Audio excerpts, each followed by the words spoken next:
Welcome back to the morning show here on Arise News.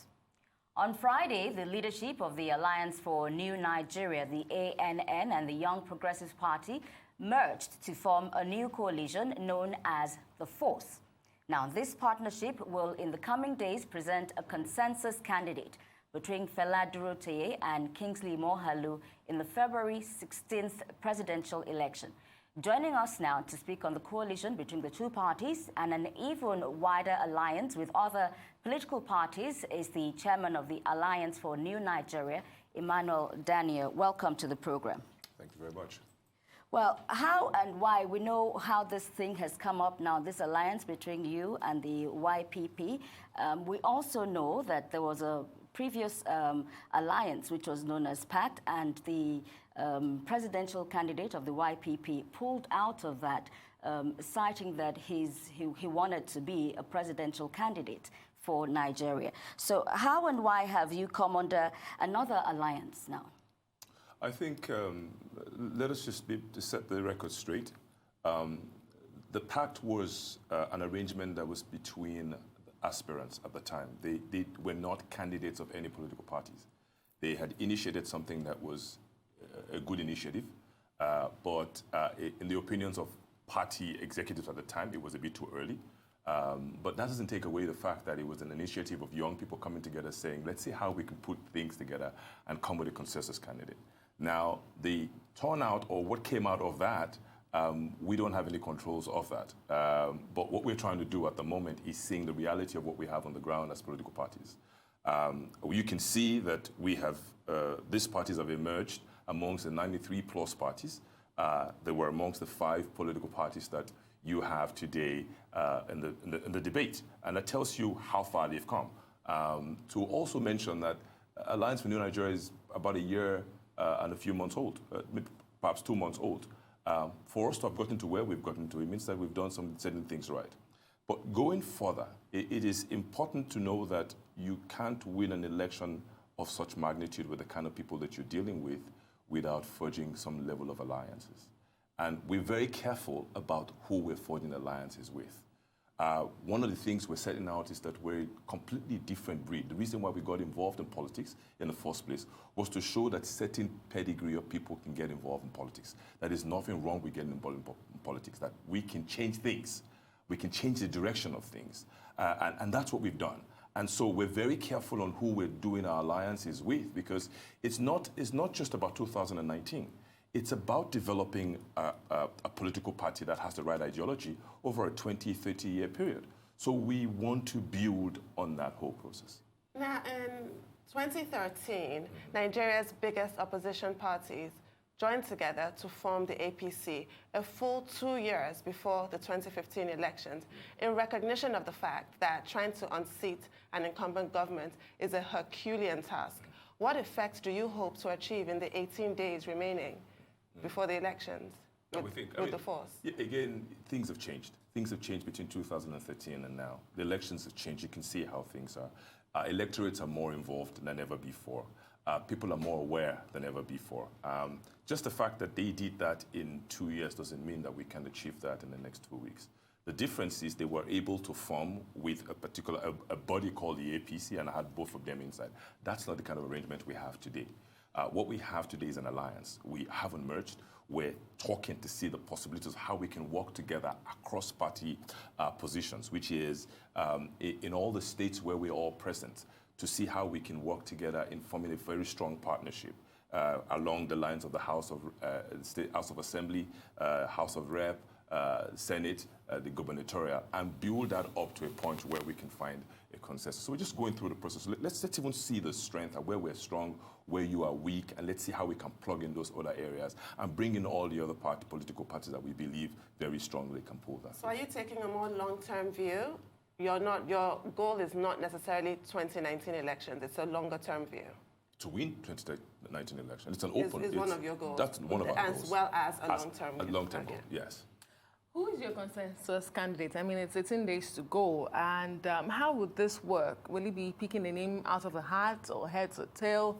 And also taking into consideration Section 35 of the Electoral Act, which says there cannot be withdrawal or replacements of candidates because we're about 2 months late to that. So if you're hoping to have a consensus candidate, where does that leave the candidacy of others in the alliance? Plus, how many people do you have in this alliance?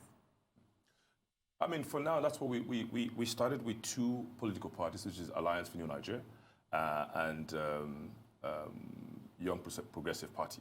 The moment we made that announcement, we've already started seeing signs of other political parties who share the same level of ideology, asking how we can integrate.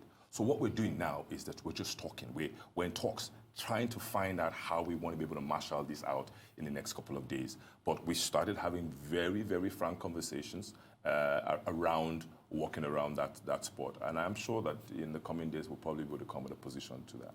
Now, to respond to, how we intend to come up with that candidate, it's a process. We're going to see how that process will emerge.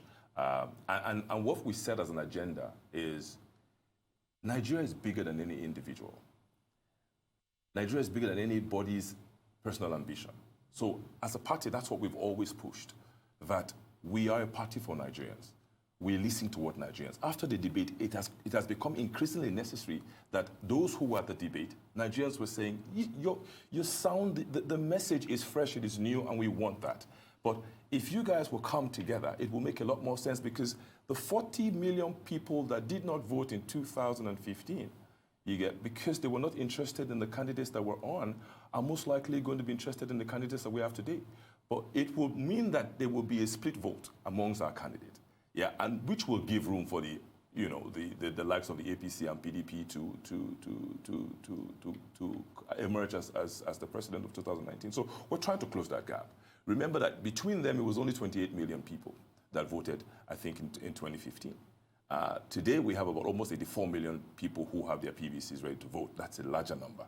So we're reaching out to quite a lot of people. So where does that leave the candidacy of the other candidates if you're going to have just one consensus candidate? And tell us, how many political parties do you have? I also want to know if Dr. Obi Ezekwesili is part of this alliance. No, not for now, but I mean, we're open to receiving her. I mean, from the statement she said, she's looking forward to working in the coalition. We believe that if she's open to have those discussions with our party, why not? Again, we're saying they're like-minded people. It's a progressive-minded people, and we want to be able to form that alliance. Now, it is not so much as who becomes the president. It's the fact that we want to form a unity government. So it's not who becomes president, it's that we are all going to form a government together. So all your candidates, because I need to get this clear, I'm sorry. All the political parties' logos and candidates are already known, and according to INEC, probably printed because it's too late to withdraw. Yes. Are you saying that each political party goes to the poll? And how does this work if you're all going to the polls, but you have a consensus candidate? What is the workings here? Okay. There are different options that we can look at. Again, like we said, we have across the board seen how we can strengthen all our candidates in different states. Where we feel that we're not strong and they're stronger, we will support them. Where they think that we're not stronger, we will support them. Our voters will support them. Across those boards, where we think that we have healthy competition, we'll go to the polls at those particular areas.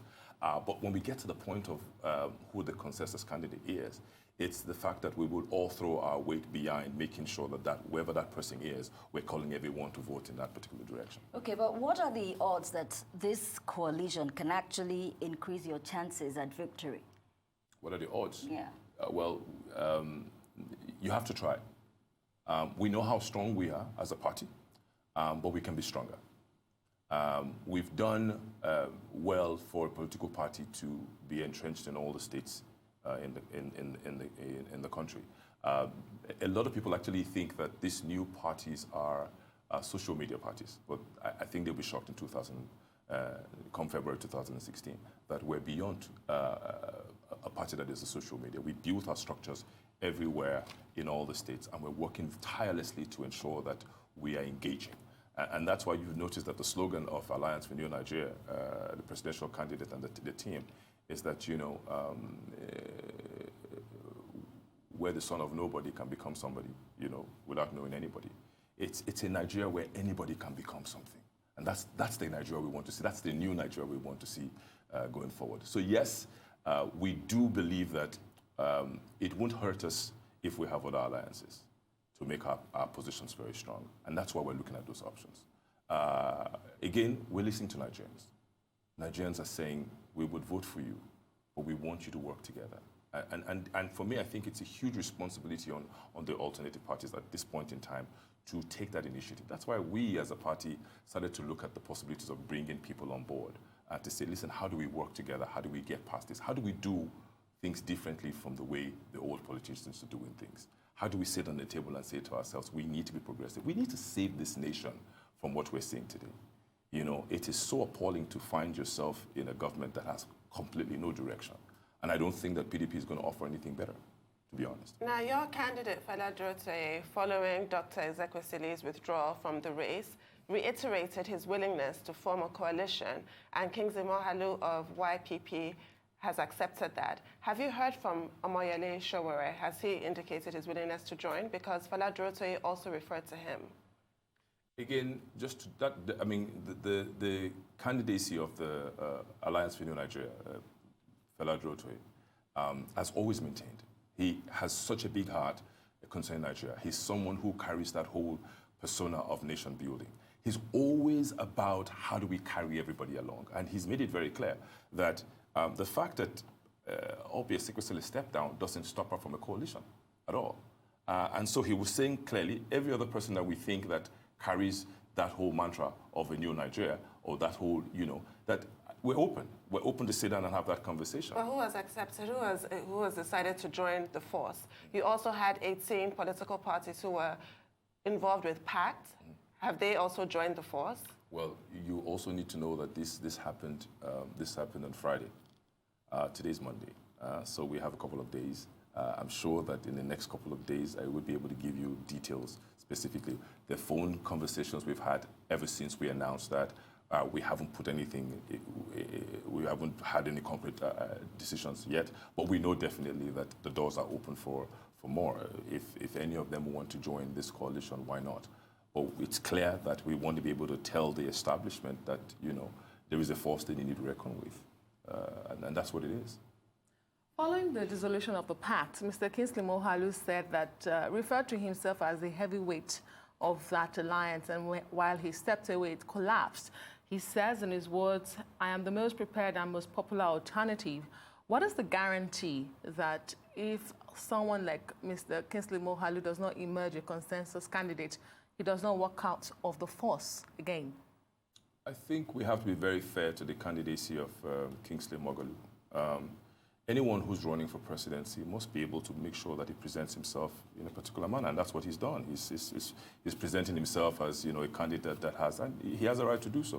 In the same way that Fela Durotoye has a right to be able to say, listen, this is who I am. I have a very strong youth movement. I have a very strong whatever across the board.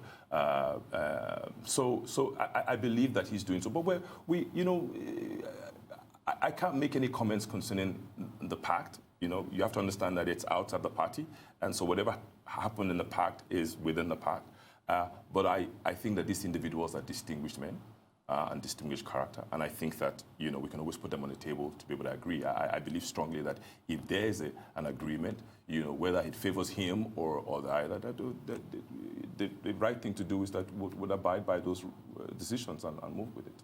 We can't shy away from the timing of this coalition. Alliance. Yes. It's barely just 20 days now, and 18 days precisely to the election. Yes. INEC has already printed ballot papers in the names of these presidential candidates. Yes. How does this affect or impact the performance of this alliance at the poll? People will get confused. Who do they know they're going to vote for? Well, again, that depends on, you know, it's the parties that would have to drive all that process. Drive in terms of, you know, information, making sure that all your party members get the right information that you want to pass across to them. Yes, is it possible that you would lose some votes in the process? Yeah, but are you going to gain more votes, you know, for a coalition? Yes. There are certain people that will probably not vote if they just say to you, listen, if you're not coming together as a bloc, you know, I don't want to vote for anybody else because I don't think that my vote is going to count. Okay, so there are many people who have that feeling. They don't want the APC, they don't want the PDP, but for them to be able to see that you guys have a chance of doing so, come together and see how you can form a consensus candidate. And that's what we're trying to do, to achieve. And what happens to the vice presidential candidates of these two parties? What happens to them? I don't think anything happens to that. I don't think anything changes. Whoever we choose, whoever emerges as the presidential candidate, that ticket goes with the vice presidency. Well, that's not going to change. But government is huge. You can begin to say to yourself, these are the things, these are the areas that we want to be able to ensure that, we would hold as a government and begin to see how we want to work that government together. So those are the things we're having a conversation about. We're talking about a unity government. We're discussing how we can build that unity government. We're discussing those areas. So there are different committees who are working on those things as we speak. As we're speaking now, they've been having those meetings over the weekend. And so we'll see what comes out in the next few days. So as you've pointed out, it's a bit premature at this time to say what the force would look like, what shape it will take. Yes. But let's talk about ANN. ANN is largely pitched as a youth movement. What is your geographical spread like in the 6 geopolitical zones? Do you have a presence from north to south, southeast, southwest? Thank you very much for asking that question. Like I mentioned earlier, many people actually think that most of the parties are then focusing on Alliance for New Nigeria as one of those parties that are social media present. But we are present in the 36 states of Nigeria. We have party representatives, we have party offices in all of those states, and we're mobilizing in those spaces. And the way that we have gone about our campaign is completely different from what you have other political parties do. Now, what you see on the TV and the media is clearly, people renting crowds together and telling them what they want to do. But what we've done is very different. We go into cities, we take feeding programs to the city, feed people. We do skill acquisition courses for people. We also do what we call impact projects, where we voluntarily paint homes for free and get the people involved in that exercise. And essentially what we're saying is that we're not telling you what we want to do. We're showing you what we're going to do when we get into government. That we're ready to start doing things, folding our sleeves to get things done. So we are present in all the states. We're present in the north, we're present everywhere. We have national vice chairmen responsible for all the geopolitical zones, and they oversee the states under them. And the way that our party structure is designed. According to the released INEC register for voters, the youth are the highest voting bloc this time around. It's about 51.11%. Is that perhaps what you're basing your assumption and your predication for winning this election on? You can't ignore that. That's an enormous number of people. And the truth is, the youth have always felt very disenfranchised, with Nigerian politics. Every time you hear youths referred to in the political parties, like you have the PDP and the APC, if you see what youths are called, they're thugs. They're people in the street. When you say they have a youth wing, you look at the youth wing, they're actually thugs. But we're saying that youth, the true youth of Nigeria, who know what they want for the country they want, and they have gone further to make sure they got their PVCs, right? They want something different and something new, and we're offering them that. It's one thing to get your PVCs, another thing to go out and vote. Are you sure that this voting bloc you're banking on so much would, on the day, go out to vote? And what's your interaction with them? What's the response you're getting? Because we know there's so much despondency among the Nigerian youth and pessimism. They're just tired of the situation. Yeah. But do they actually put in the effort? Do they walk the talk? Yeah. So one thing that Nigerian youths are looking for is leadership. One thing that's lacking is leadership. Who can lead them? And one of the things that we have seen is our presidential candidate, Fela Durotoye, has shown that over a period of time that he has the capacity to lead young people. And when they look at him, there's hope. I mean, we hear a lot of amazing stories of young people who have done great things, saying, it was when I met with you when I was in university, my life changed. And so the feedbacks we're getting from the young people today, just to let you understand how, is that we don't have the kind of financial strength that the other parties do. And we don't need that financial strength, because many people think that you do. What we're showing is that people are volunteering a lot to help us do a lot of the things that we're doing. Young people are going knocking doors everywhere from the grassroots, making sure that they're selling the party across grassroots. They are committing them to their sweat equity. Why? Because they believe in the movement. And that's what they're looking for. They're looking for someone who can give them hope, who can direct them. And that's what we're giving to them. And that's why we're confident that it's not about, when someone is convicted about something, he does that. If it's money, gratification, he can decide whether he wants to do it or not. But it's the conviction of, I know that I believe in something, and I'm directed in where I'm going, and I believe that what we're doing, you understand, can bring some level of change.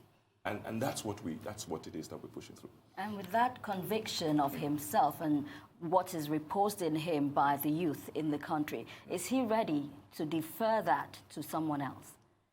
Again, it's about Nigeria. It's about them. It's not about the individual. That's what we're saying. That's our message. We have to come to a Nigeria where that the issue of self is taken away. The one thing that is destroying this country is one major religion. I would not call that, the Muslims or Christians. And that's what we're piecing at. There is a religion that we practice in Nigeria called the religion of self, which has 80% of Nigeria. Everyone thinks about themselves. And so what his candidacy is pushing forward is that we have to be selfless in whatever it is we're doing. So yes, I want to be president, but if we come to a point where we feel that we can get someone who's better, why not? But until then, we have to be convinced that we have somebody who's better than Fela Durotoye to be president. And that's what we're doing. We're having those talks.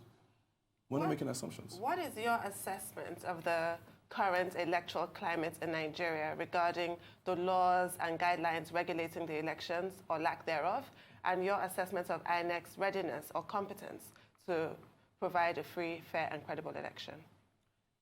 Every time that I've had the privilege of responding to questions concerning INEC, before I became involved in politics, which is getting involved in being a national chairman of a political party, I knew little about INEC, but this has given me the opportunity to interact with different people in INEC. I've interacted with, most of the top officials in INEC. And my perspective has changed about INEC. Because again, it's what the media says, it's what most media put out there. But INEC, as an institution, I believe very strongly,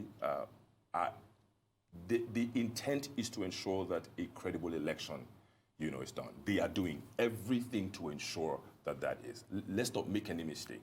But we always point fingers at INEC. And coming into it from my perspective is that political parties have a lot to take responsibility for what goes wrong in our elections. It's so easy to throw things at INEC, but we're both stakeholders in it. And a lot of the things that go wrong are initiated by political parties. They induce these INEC officials. So let's be very clear on that. So I believe INEC, in all sincerity, will carry out a free and fair election. The question is, will this government permit them to do so? Because they have the security apparatus. Okay, if people are holding guns and so over you, there's only so much you can do. That's where the issue is.